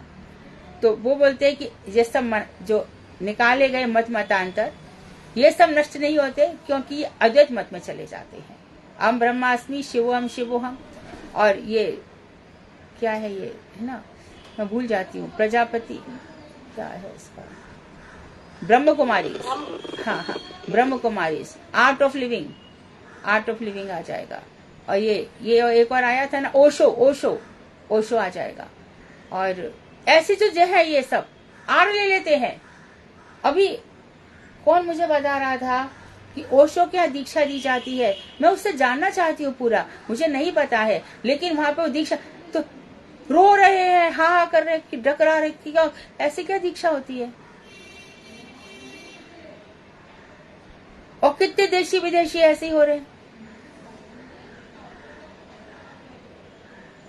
और अभी तो हमारे गुरुजी ने प्रबंध पंचकम लिख करके और राधा कुंड पे जा करके सारे संतों को इतनी जोर से चिल्लाए जो तथाकथित बाबा हैं, पर क्या रस सिखा रहे हैं, दूसरे की पत्नियों के साथ दुराचार कर रहे हैं। ये तो गौड़िया मत है जो संसार की रक्षा कर रहा है। तो ये लोग एक दूसरे के मत की शरण लेकर के इनका मत चलता रहता है। इस बात का उदाहरण के लिए एक व्यक्ति या संप्रदाय किसी पशु को ईश्वर मानकर पूजता है। हाँ, ये देखो, ऐसे व्यक्ति को भी अद्वैतवाद अपनी पूर्ण सहायता प्रदान कर देता है। अद्वैतवाद उस व्यक्ति को अपना अनुगामी बनाने के लिए कहता है कि पशु को ईश्वर मानकर उसके प्रति मनोयोग करने पर चित्त एकाग्र शुद्ध होता है। ऐसे लोग पशु को भी, और कहता है हाँ मानो मानो, इसमें भी ईश्वर है, इसमें भी ईश्वर है, इसमें भी ईश्वर है, सब में ईश्वर का वास है। तो बहुत पशु प्रेमी होते हैं। एक और है, कौन है वो, मेनका गांधी है ना, कौन है जो पशुओं का इतना वो करती है, यानी कि सब कुछ को छोड़, कौन है ना, मेनका गांधी है ना। तो उसके लिए पशु ही सब कुछ है, उनके लिए लड़ेगी, झगड़ेगी, कोर्ट तक जाएगी, ये सब करेगी। ये तो बोले अद्वैतवाद इनकी शरण देता है कि हाँ ये भी, इसमें भी तो ब्रह्म है, इसमें भी तो ब्रह्म है, सब में ब्रह्म है। अरे ब्रह्म सब में नहीं है, ब्रह्म के हैं सब, सब ब्रह्म नहीं है। सिया राम में सब जग जानी, सब सीता राम के हैं पर सीता राम नहीं है, सब में उनका वास है भगवान का। अब कोई अपने घर में कुत्ता ले आए, वो तो उसको सब कुछ मानता है, उठते बैठते चूमा चाटी उसके साथ करता रहेगा गंदा। लेकिन बाहर गली के बाहर के कुत्ते जब उसके कुत्ते को लेकर के बाहर जाते तो उसके दूसरे कुत्ते उस पर भौंकते हैं, उन कुत्तों को वो संभाल नहीं सकता।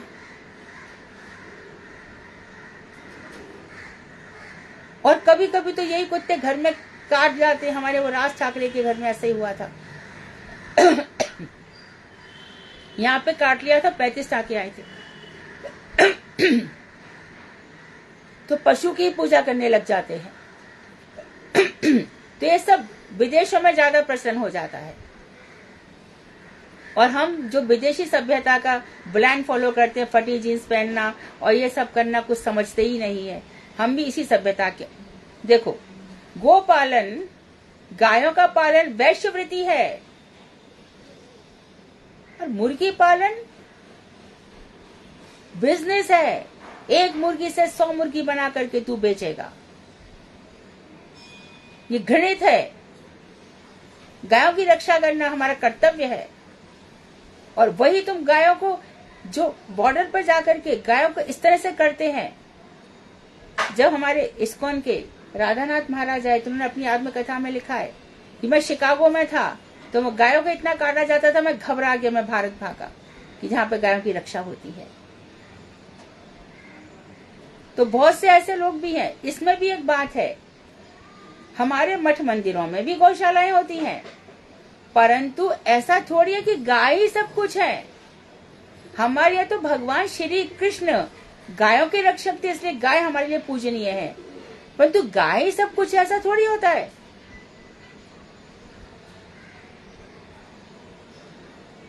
यहाँ पे स्पष्ट किया।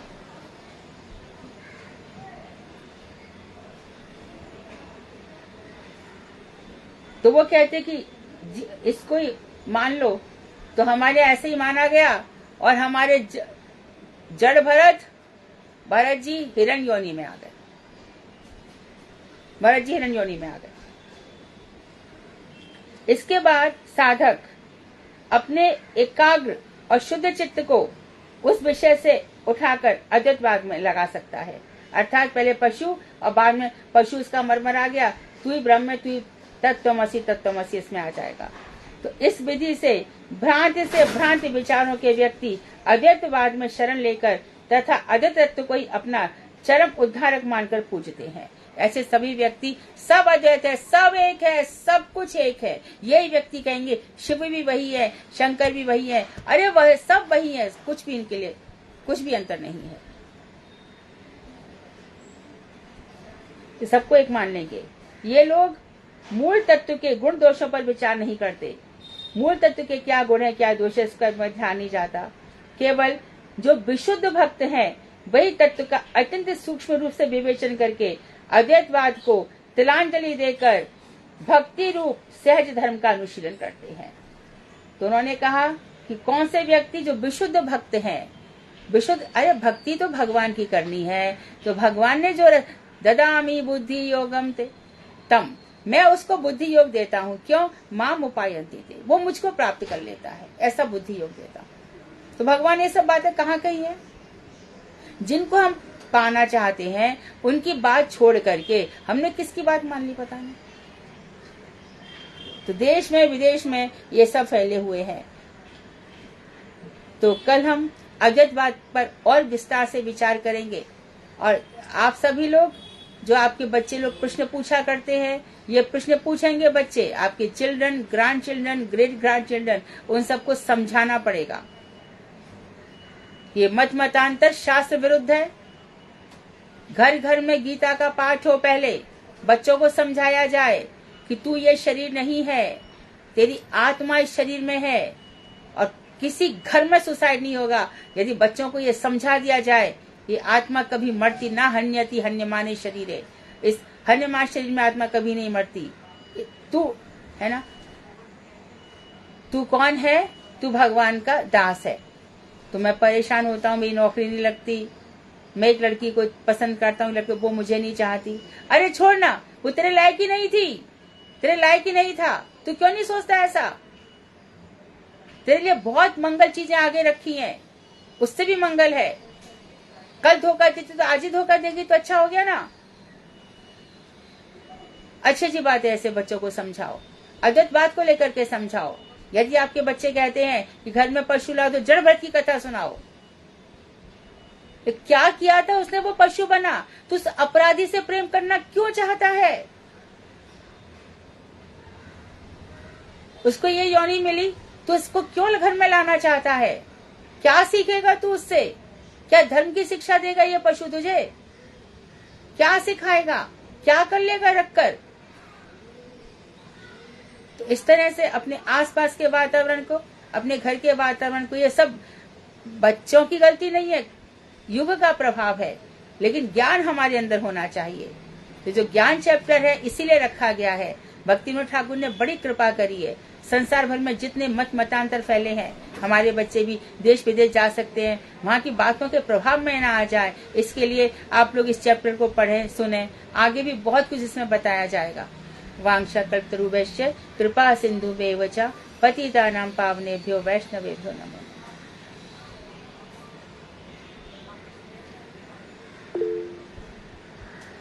हरे कृष्णा दीदी। हाँ दीदी, मेरा एक प्रश्न है। हाँ। कि यहाँ पर जो उल्लेख किया गया है दत्तात्रेय, अष्टावक्र और शंकर। हाँ। तो यहाँ पर जो दत्तात्रेय है ये कैसे? ये देखो, सुनो, इनका वर्णन तो भागवतम में भी आता है ना। इन्होंने 24 गुरु बनाए, पर भक्ति कहाँ पे करी बताओ? सब में ब्रह्म के दर्शन तो करे इन्होंने, तो ब्रह्मवादी रहे ना। तो दीदी, इनका फिर उल्लेख भागवतम में क्यों आता है? भागवतम तो हाँ, एक बिल्कुल सही, भक्ति आपकी बात सही है। के लिए भागवत में सभी प्रकार के लोगों का वर्णन किया गया। भागवत में सभी प्रकार के लोगों का वर्णन किया गया है, जिससे कि विशुद्ध भक्ति दिखाई जा सके। यदि दत्तात्रेय का वर्णन नहीं होता, किसी और शास्त्र में होता, तो हम जैसे और शास्त्रों में कोई और वर्णन आता है तो हम तो वैसे ही नहीं पढ़ते, परंतु भागवत में पढ़ रहे हैं, इसका मतलब क्या हुआ कि ऐसे लोग भी हैं। अष्टावक्र गीता है, कितने लोग पढ़ते हैं? गीता भगवान कृष्ण ने कही है, अष्टावक्र गीता भी है जो 8 जगह से टेढ़े थे। उन्होंने जो कुछ कहा है वो हमारी भक्ति से संबंधित नहीं है। जब तक अशुद्ध और शुद्ध दोनों चीजें साथ में नहीं रखी जाएंगी, तब तक हम शुद्ध नहीं पढ़ पाएंगे। दत्तात्रेय इधर से उधर विचरण किया करते थे और सबको अपने गुरु बना करके अपने हिसाब से चला करते थे। क्यों उन्होंने भगवान का भजन किया? पर किंतु दीदी दत्तात्रेय जी के बारे में जो अभी पढ़ा था, तो वो भी शक्तावेश अवतार है भगवान विष्णु का। तात्कालिक होते हैं, तात्कालिक है। शक्तावेश अवतार, अश्वत्थामा भी आगे जाकर के व्यास बन जाएंगे, इसमें कुछ नहीं है, कोई परेशानी नहीं है। तो इनको शक्तावेश अवतार भी नहीं कहते हैं? क्यों? ये शक्तावेश अवतार नहीं है। शक्तावेश, हाँ, कहाँ पे लिखा है मुझे मालूम नहीं है, परंतु कभी कभी भगवान जैसे व्यास जी को शक्तावेश अवतार कहते हैं, परशुराम शक्तावेश अवतार होता है। कभी कभी कुछ काम कराने के लिए भगवान किसी जीव में शक्ति डाल देते हैं, उसको शक्तावेश अवतार कहते हैं। तो जैसे इन्होंने 24 गुरु बनाए, इन्होंने बालक को गुरु बनाया, इन्होंने बाण बनाने वाले को गुरु बनाया, इन्होंने पिंगला नामक वेश्या को गुरु बनाया, इन्होंने पृथ्वी को बनाया, आकाश को बनाया, वायु को बनाया, वृक्ष को बनाया, कितने इन्होंने मकड़ी को बनाया, भ्रमर को बनाया, पतंगे को बनाया, कितने प्रकार के गुरु बनाए इन्होंने। इन्होंने कहा कि चलते फिरते जीवन में जहां जहां मिले उन्होंने सबसे शिक्षा ले ली। एक लड़की से शिक्षा ले ली, उससे चूड़ी उतार के रख दी, सबके साथ रहेंगे, तो तरह तरह की शिक्षाएं तो ले रहे हैं, लेकिन जो परफेक्ट शिक्षा है वो कहाँ है?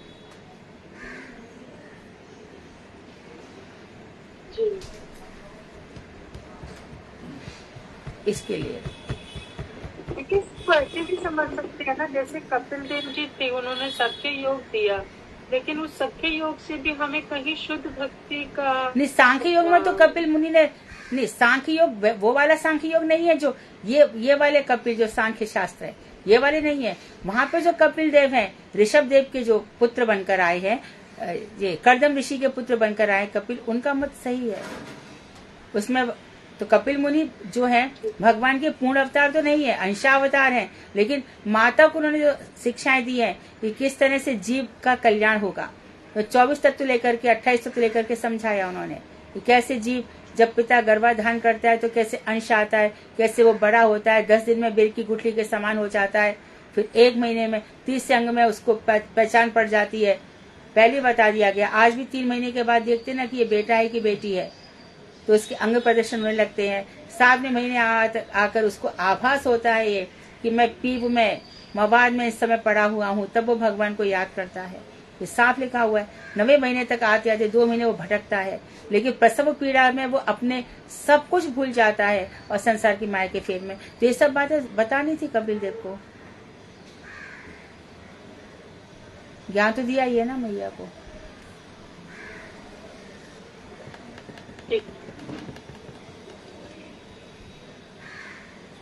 अभी अभी जब भागवत होगी तो ये सब चीजें मैं स्पष्ट करूंगी। कर्दम देवहूति संवाद, दत्तात्रेय के 24 गुरु तो इस भागवत में काफी बताए थे।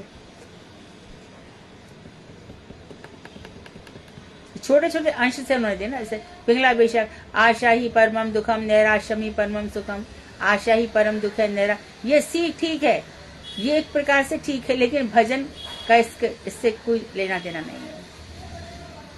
जब तक जैसे हरे कृष्ण दीदी, हाँ, ग्रंथों में रावण हो तभी तो राम समझ में आएगा, कंस हो तभी तो कृष्ण समझ में आएंगे। इसी प्रकार से विभिन्न प्रकार के मत मतांतर देकर सिखाया जाता है। हाँ रूबी बोलो। दीदी मतलब मुझे जैसे थोड़ा समझ में आया कि जैसे 24 गुरु बनाया, ठीक है, इन्होंने 24 गुरु बनाए, मगर इन्होंने कृष्ण का जो तत्व है, जो कृष्ण का जो भजन है वो नहीं किया इन्होंने।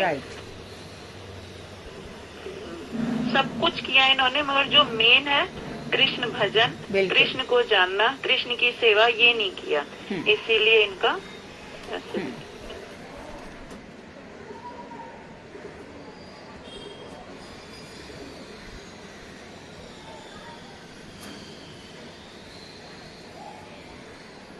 और बोलो, अच्छे प्रश्न करते हो, पूछो ना। दीदी मेरी बेटी पूछ रही थी, मैंने उसको समझाया मगर उतना क्लियर नहीं हुई कि जैसे ठाकुर जी के चरणों में तुलसी देते हैं, वो तो उनकी सेविका है, सेवा में रहती है हमेशा, तो गुरुदेव को हाथों में क्यों देते हैं, राधा रानी को हाथों में क्यों देते हैं? राधा रानी आप एक, बताओ। हाँ, राधा रानी भगवान की शक्ति है, ठीक है, तुलसी भी भगवान की शक्ति है, तो एक शक्ति को कभी भी दूसरी शक्ति के चरणों में नहीं रखा जाता। गुरुदेव ईश्वर शक्ति नहीं है, यद्यपि वो साक्षात हरि है, लेकिन हरिमय है, हरि से युक्त है, भगवान से युक्त है, लेकिन वो भगवान नहीं है जिससे उनके चरणों में दी जाएगा, अपराध हो जाएगा। कभी भी एक शक्ति को दूसरी शक्ति के चरणों में नहीं रखा जाता, इसलिए तुलसी, ये तो सब ग्रंथों में लिखा हुआ है। और गुरुदेव स्वयं आश्रय जातीय हैं, विषय जातीय नहीं है। भगवान श्री कृष्ण तुलसी का भोग कर सकते हैं। गुरु वैष्णवों को हम भगवान का प्रसाद जब तुलसी देते हैं, उनके हाथ में दे सकते हैं, मंजरी रूप में उनको दे सकते हैं, उनके चरणों में कभी नहीं देंगे, क्योंकि वो ईश्वर कोटि नहीं है, जीव कोटि है। हम विष्णु जी के चरणों में देंगे, महाप्रभु के चरणों में देंगे, नितिन ठाकुर के चरणों में देंगे, लेकिन जहां हमने शंकर के चरणों में दे दिया, गणेश के चरणों में दे दिया, तो महाअपराध हो जाएगा। अच्छा दीदी, महाप्रभु के तो हाथ में देते हैं ना, चरणों नहीं, में? चरणों में दे सकते हैं, वो कृष्ण ही है। महाप्रभु के? हाँ हाँ बिल्कुल, जगन्नाथ महाप्रभु इन सबके चरणों में दे सकते हैं। अच्छा, महाप्रभु के हाथ कृष्ण में जी क्यों के देंगे? चरणों में तो कृष्ण जी के चरणों में दे सकते हैं ना तुलसी। श्री कृष्ण के, महाप्रभु के, जगन्नाथ जी के, विष्णु जी के, राम के, इन सब के चरणों में तुलसी दे सकते हैं। जी। पर जहाँ शंकर और गणपति को दे दिया तो मर जाएंगे, करोड़ों जन्म खराब हो जाएंगे। और हमारे महाराष्ट्र में आप आओगे ना, अभी गणपति आएंगे ना, कोई प्रसाद ऐसा नहीं होगा गणपति जिसमें तुलसी जी नहीं हो।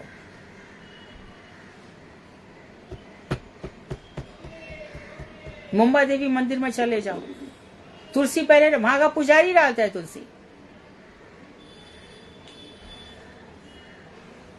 इसे तो कहते कि मत जाओ मंदिरों में, पता तो कुछ होता नहीं है,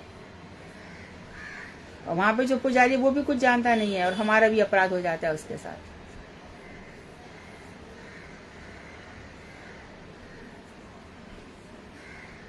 दीदी ठाकुर जी के सिर्फ चरणों में ही देते हैं कि तुलसी, उनके हाथ में या उनके मस्तक पर ऐसे नहीं देते हैं? मस्तक पर क्यों देंगे भगवान के? उनको ऑलरेडी इतना मोर मुकुट पहना हुआ है, थोड़ी तुलसी का भगवान पहनते हैं।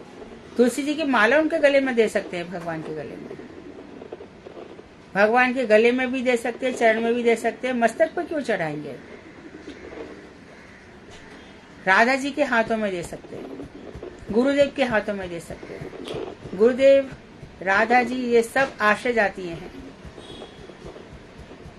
जी जी।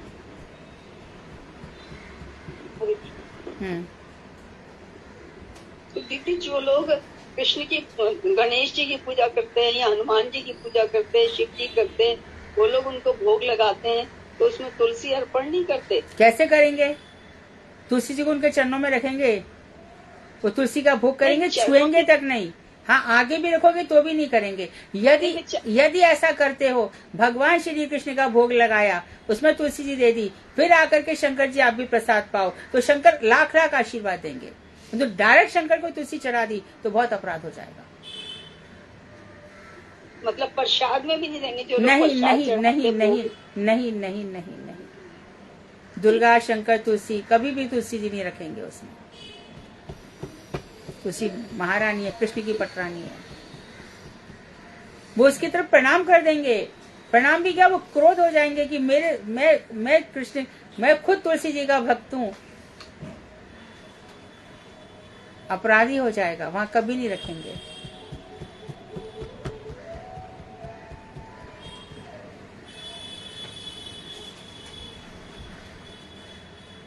इन सब मंदिरों में तुलसी नहीं होती है, ये सब है ना ज्योतिर्लिंग वगैरह में, वहां पे नहीं देते वो लोग तुलसी जी। छोटे छोटे लोग हैं ना, जिनको कुछ अक्कल नहीं है, वही लोग ऐसा करते हैं। बड़े बड़े ज्योतिर्लिंग हैं, वहां पर हमने देखा, मैं कितनी ज्योतिर्लिंग के दर्शन करे हैं, वहां कहीं भी तुलसी नहीं है। हाँ, हमारा जो जगन्नाथपुरी में लिंगराज है, वहाँ पे भगवान का भोग ही तो ऑफर ही तो करते हैं। पहले भगवान को भोग लगेगा, उस भोग को लाके शिव जी को ऑफर करते हैं। बिल्कुल, कि ये अब आप लोग ऑफर कर सकते हैं, हम डायरेक्ट भोग नहीं लगा सकते तुलसी देके, है ना? नहीं, कभी नहीं, कभी नहीं।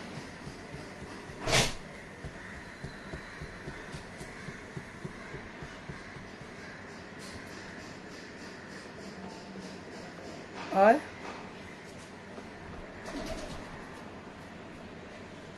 हरे कृष्णा दीदी। हाँ दीदी, जैसे कहते हैं कि ब्रह्म में मतलब समाना या उनमें लीन हो जाना, तो जो मीरा जी थी वो क्या हुई थी, मतलब उनमें वो भी तो शायद उनमें ही मिल गई थी भगवान में। सुनो, ऐसा है, मिल कोई नहीं सकता भगवान में। मीरा सशरीर, शरीर के साथ ही मीरा मूर्ति में समा गई थी, बराबर है। बाद में नित्य जगत में द्वारका में मीरा भगवान की आज भी आराधना कर रही है।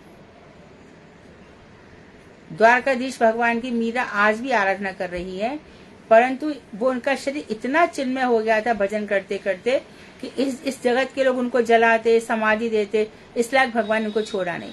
तो भगवान ने उनको अपने अंग में ले लिया और वो नित्य धाम में चली गई।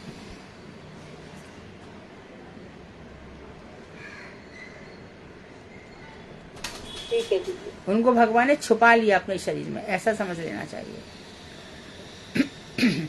लीन कोई नहीं होता, तो मूर्ति क्या ब्रह्म थी क्या जो लीन हो गए? भगवान ने उनको अपने में अंतर्धान कर लिया और नित्य जगत में द्वारका, उनका वृंदावन की भक्ति में तो अधिकार नहीं है, द्वारकाधीश के चरित्र कोई लीन हो ही नहीं सकता। एक दफे जीव निकल गया, वो भटकता रहता है संसार में, कितना भी भजन करके भक्त बन सकता है, परंतु ब्रह्म का चिंतन करके अंग प्रभा है जो भगवान की, उसमें कोई क्या लीन होगा? सूर्य की धूप में कोई क्या जीव, कितने भी सारे पतंगे उड़ते हैं धूप में, हम देखते हैं वेंटिलेशन से, झरोके से कितने जीव उड़ते ही रहते हैं, कोई लीन नहीं होता।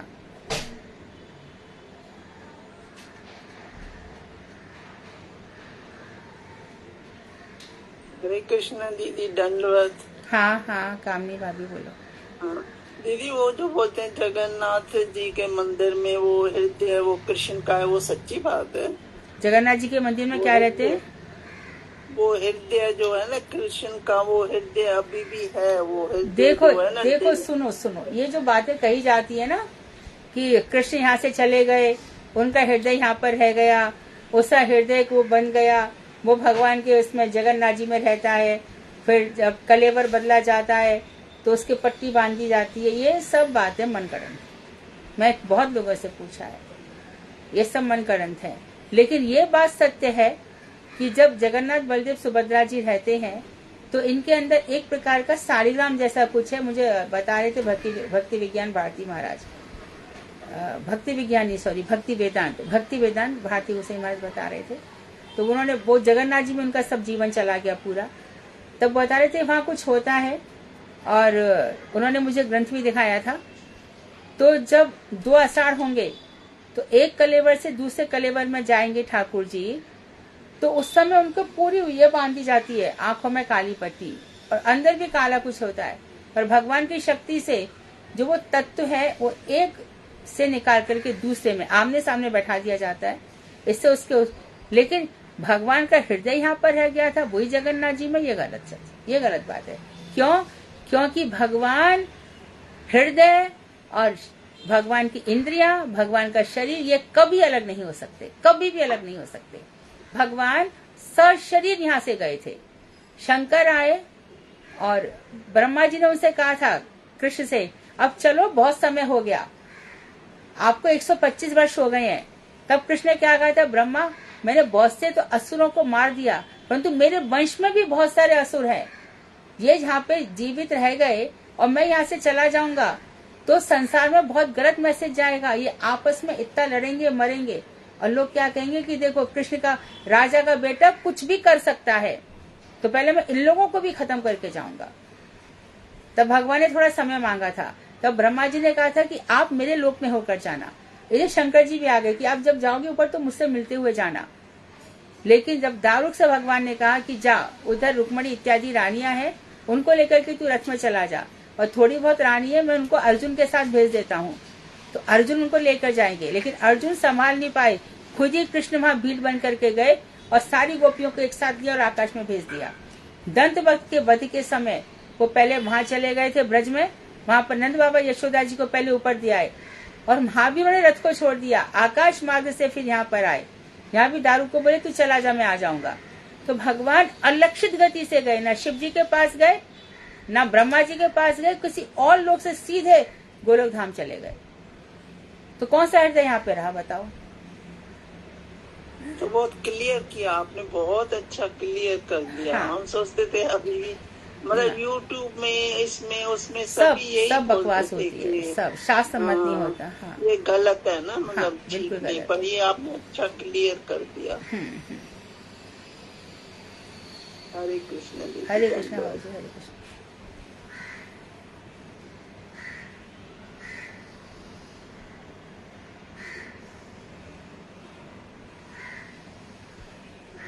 कोई और? नहीं तो कीर्तन करो, कृष्ण नहीं है तो कीर्तन, एक छोटा सा आपकी कीर्तन। कथा सुनने से एनर्जी आ जाती है। कथाओं में तो एनर्जी होती है रूबी, भगवान की कथाएं ऐसी होती हैं। अभी जैसे भागवत कथा भी सुन रहे थे, मगर ये वाली क्लास से ना कुछ अलग ही अटैचमेंट हो गया पूरा। एकदम टाइम फिक्स रहता है करना है, तो एक क्या बताऊं, आप समझ सकते हो। पर दीदी आपने भागवत भी बहुत सुंदर की, बहुत आप तो दो दिन तो आए थे यार, हर रोज तो आए भी नहीं, 2 या 3 दिन आया, पर रोज कहाँ आए थे। हाँ, पर ये ना बहुत सुंदर की, मतलब इतना डिटेल में तो कोई भी नहीं बताता।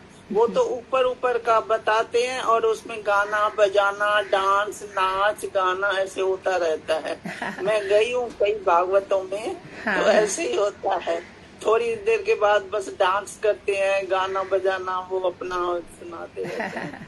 पर आपने बहुत एक एक बात को पूरा क्लियर अंत तक डीप में बता दिया पूरा, बहुत आनंद आया। बहुत आप भाभी आते थे ना, तो गुरुजी क्या है ना, गुरुजी के कोई भी शिष्य आता है ना, तो और भाभी तो खास शिष्यों में से एक थी, मुझे बहुत प्रसन्नता होती थी इनको देख करके। मैं भी बहुत आनंदित होती थी। घर वाले सब बोलते थे तू बहुत खुश लग रही है। मैंने कहा जब संतों का संग हो जाए ना, तो वो खुशी तो अपने अंदर में आ ही जाती है। काफी दूर से आते थे भाभी जी को आने में, मुझे लगता है कि 1.5 घंटा तो कम से कम लगता होगा ना। हाँ, वहाँ 1.5 कभी 1.25 भी। वो ट्रैफिक और बारिश की वजह से ना, बारिश बहुत थी, इसलिए लेट हो जाती थी काफी। पर फिर भी वो आए जाती थी, बड़ा आनंद आता था। वो प्रसाद भी बहुत सुंदर होता था, बहुत अच्छा। मेहनत करी आप सब लोगों ने, बहुत मेहनत करी। बम्बई के लोग ना उत्साही है सब। ये पूरा ग्रुप है ना, बहुत उत्साही है ये लोग, और दिल खोल के करते हैं। जो भी कुछ करते हैं, दिल खोल के वगैरह, बहुत दिल खोल के करते हैं। देखो मन से करते मैं हैं। और एक चीज आपको बहुत भाभी जी, और एक चीज बता दूं, ये बात मैं ना गुरुदेव कहते थे उस समय नहीं समझ में, लेकिन एक बात मैं सिद्ध रूप से गुरुदेव अपनी कथा में कहते थे, जब गोवर्धन गिरिराज जी का अन्नकूट होता था, कि जो भी गिरिराज जी के अन्नकूट में एक दाना भी देगा वो किसी जन्म जन्मांतर में भूखा नहीं रहेगा, ऐसे गुरु जी कहते थे। तो हमारे यहाँ गिरिराज जी का भोग लग जाता है ना भाभी जी, हमारे प्रसाद खत्म ही नहीं होता। तो वो गिरिराज भी कितने सुंदर हैं आपके, मैं तो उनको ही देख रही थी। हाँ। सब इतने सारे वो बैठे थे, राधा कृष्ण, सबके घर के राधा गोविंद, कृष्ण आ गए थे। हाँ, और सब में वो उनका जो मुखारविंद था ना, सब खींच रहा था। वो सब बहुत लोग सुंदर बोलते थे हैं वो। मेरे कृष्ण राधा क्यों भागवत नहीं सुनेंगे, मैं भी लाऊंगी। मेरे राधा कृष्ण क्यों भागवत नहीं सुने, मैं भी लाऊं। तो उनके लिए सबके लिए स्थान दे दिया था। तो हाँ, उसका श्रृंगार भी बहुत सुंदर था, बहुत अच्छा श्रृंगार था उनका। वो देखती थी ना, वो कभी कुछ पहने हुए होते थे और कभी कुछ, बहुत बदल बदल के श्रृंगार करते थे। वो सपना दीदी ने, सपना बहुत दीदी हम मेहनत सबकी करी, लीडर है। बहुत मेहनत करी सपना वो दीदी ने। वो उनको धन्यवाद, पहले से ही साधुवाद। गुरुजी आए हैं तब से उनके ही घर पे रहना होता है, उनका गुरुदेव का अधिकांश। और गुरुजी की उनके ऊपर बहुत कृपा है, गुरुजी की उनके ऊपर बहुत कृपा रही। और गुरुदेव भी उनको बहुत, गुरुदेव उनको बोल के गए थे कि मधु मेरा ही स्वरूप है, इसको ऐसे ही रखना। तो बस वो इस बात को भूल नहीं पाती, वो इसी तरह से ही करती है। तो ये महाराज जी हम लोगों के अंदर बीच में सब एक प्रकार का वो कर गए हैं। तो गुरुजी, हाँ, विमला जी के घर पे, लता भाभी के घर पे, और हमारी शर्मिला भाभी उन दिनों थी नहीं, वो भी वैसी भक्त हैं।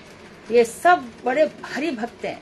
और फाल्गुनी है, पुष्पा जी अभी नए जुड़ गए हैं, तारा भाभी राधाष्टमी करते रहते हैं। तो ये सभी लोग दीदी मैंने सबके दर्शन कर लिए, बहुत इसी बात, तो सबके दर्शन। इस और बार आप सब मिले। नाम कर करके सबको बुला रहे थे ना, तो सबके दर्शन भी हो गए और सबको देख भी लिया। बहुत सब अच्छे, हाँ, बहुत ही अच्छे। हम लोग कितने 20-22 साल से जुड़े हैं, और हमें से अधिकांश को तो पता भी नहीं है कि किसके कितने बच्चे हैं, कौन क्या करता है।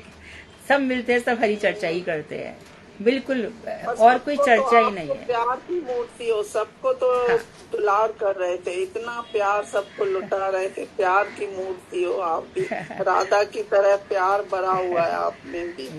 आपका हृदय इतना सबको सुंदर लुटा है। रहे थे प्यार, सबको हाथ घुमा रहे थे और सबको आशीर्वाद दे रहे थे। सच में बहुत सुंदर दृश्य था, बहुत सुंदर।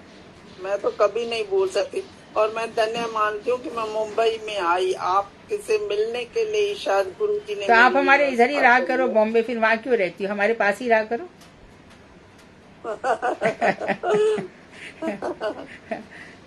आके तुरंत भागते हो। हरे कृष्णा दीदी। हाँ रूबी, हाँ दीदी आपने जो अभी बोला ना कि गुरुदेव ने सपना दीदी को, ये 7 दिन ना दीदी मेरे मन में ने बहुत सारी प्रश्नें चल रही थी सपना दीदी को लेके। सपना दीदी आपके प्रति इतना श्रद्धा और इतना सन्यासी जैसा सम्मान में, सच में मैं रूबी, आपको मन की बात बता रही हूँ। उन्होंने ना मुझे देखा है, उन्होंने ना मेरे गुरुजी के संबंध को देखा है। जो अब तक छिपा था ना, वो उनके माध्यम से प्रकट हो गया। गुरुजी का मेरा संबंध बहुत अलग था, वो खाली आंसुओं में ही बहता था। ऐसा नहीं था कि मैं ही रोती थी, ऐसा नहीं था, उनका भी वैसा ही था। इसलिए उनको उस रात दिन वो सब नहीं कर पाएंगे। मैं सपना दीदी का जो देखी ना, वो मेरा हृदय मैं बता नहीं सकती, मैं बद्ध हूँ ना दीदी। मैं कह रही हूँ, बस मैं ये कह रही थी, एक जिठानी नहीं कर सकते दीदी, सब नहीं कर, ये वही कर सकता जो कृष्ण संबंध और गुरु वैष्णव का जो संबंध समझता है, और सब नहीं कर सकते दीदी। और ये चर्चा मैंने जम्मू वाली माता से की, मैंने 7 दिन में यही तो नोट किया, बहुत कुछ नोट की दीदी, सीख भी मिला मुझे। सपना दीदी का विश्वास जो है ना, और आपका संबंध बड़ा देर है दीदी, ये मैंने भी देखा। बहुत अच्छे से आपका इतना सम्मान कर रही थी ना, क्या बताओ, बहुत अच्छा लगा दीदी। वो तो जब रूबी दीदी सब इनके जो भी थे ना परिवार के, चाहे इनके सपना दीदी के हस्बैंड, वो भी इनको इतनी रेस्पेक्ट दे रहे थे, इतना आदर भाव दे रहे थे। आपने नोटिस नहीं किया, मतलब वो सब भी 1 to all मैंने देखा। रूबी दीदी सब इनके तो मतलब जैसे गुरुजी ही बैठे हुए हैं, ऐसे इनके साथ। दरअसल ना सपना दीदी भी मथुरा से थे, और मेरी उनकी शादी में 10 साल का शायद डिफरेंस है। तो सपना दीदी इतना नहीं जानते थे गुरुदेव के विषय में। तो जब मैं मथुरा, कभी हम लोग मई में जाते थे, तो महाराज जी 3-4 घंटा कथा सुनाते थे। तो सपना दी कभी कभी कहती थी पता नहीं ये लोग क्या बातें करते हैं, मेरे को तो कुछ समझ में ही नहीं आता। धीरे धीरे महाराज जी ने इतनी कृपा करी कि उनको पूरी तरह से अपना लिया। फिर तो उनको उनके घर पे भी रहे सब कुछ। मैं तो विद्यालय जाती थी, सपना दी उनकी सेवा करती थी सारे टाइम पे। तो इस तरह से अनुराधा दीदी तो मुझसे कह रही हैं रूबी पूरा वृंदावन ही आ गया है। वहाँ ठाकुर जी का कह रहे आते को दिखाऊंगी। मैंने हाँ दीदी, हाँ। पूरा वृंदावन आ गया, पूरा सेवा सबके घर के राधा कृष्ण, सबके घर के बड़ा उत्साह से। हाँ जी दीदी। दीदी श्री चौराग गण्यम पुरुष शास्त्र का बोलूं? हाँ गाओ गाओ, ठीक है। पुरुषोत्तम मास में इसकी बहुत महिमा है। हाँ जी इसीलिए। प्रचेतसितं नवनीत चोरम गोपागणानां चतुर्फूलचोरम् अनेकजन्मार्जित पापचोरं चोरादर्गण्यं पुरुषं नमामि। शीलातिकाव्यस्य चोरं नवां दशामर्कान्तिचोरम् अदाचितानां च समास्तचोरं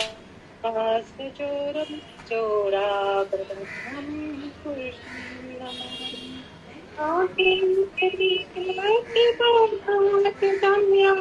करोति भिक्षुं पतिगेहहीनं हीनापयोगी तनचोरमिद्रस्ताशतो भानदादाहति यद्यानमापि हर्ताय शेषं गिरिपरसाधानपि पापराशीन् आश्चर्यरूपो ननु चोरयित्र द्रष्टाशतो मानमाया कदापि रचे प्रसिद्धं नवनीतचोरं गोपागणानां चतुर्फूलचोरम् दानं च मानं च गतीन्द्रियाणि प्राणार्जयित्वा मम सर्वमेव कालाय सेतुर्तत्वितोऽधिचोर